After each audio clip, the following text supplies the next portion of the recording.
Дали Беким Сали ќе седне во министерската фотелја во здравство и кој од останатите кадри на алтернатива ќе ги раководат договорените заменички директорски функции, ќе се знае вечерва по состанокот на Централното председателство на алтернатива.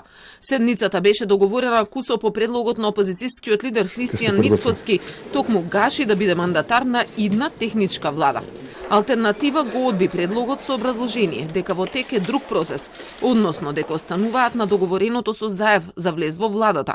Во синоќешната топ тема, партискиот подпредседател Љузим Алиу потенцираше дека денеска во рамки на партијата ќе ги изберат идните функционери во реконструираната влада, а во вторник ќе ги назначат на договорените позиции. Во преговорите за се разговарало, иако и председателот на партијата, значи, не верувам дека ги имало имињата пред да ги помине во органите на партијата. Ќе има простор дур да се земе мандатот од новиот мандатар, па да се изгласа во парламентот, значи ќе има време и за имињата да се знаат, и ако има некоја, значи, забелешка или ако има простор за да се преговара во тоа, зошто и да не.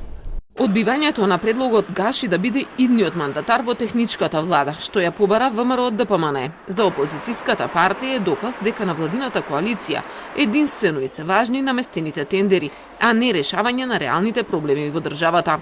Нив не им е важно како ќе се развива државата, нив им е единствено важно тие да се задржат на столчето, односно да ја добијат функцијата како некој си триумф за да може да продолжат понатака со целиот оној криминал што го прават.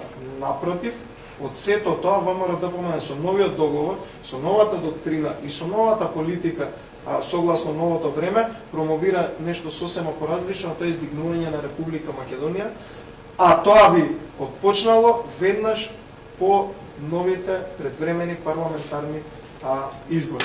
Преговорите со Заев Гаши ги почна веднаш откако опозицијата не успеа да обезбеди мнозинство во парламентот. Алтернатива ги добива министерските места во здравство, информатика, министер без ресор и директорски места во МЕПСО, Фондот за пензиско, Клиничкиот центар во Тетово, за Агенцијата за странски инвестиции, железници, транспорт и други. Овој договор со Заев предизвика револт кај помалите партнери во власта.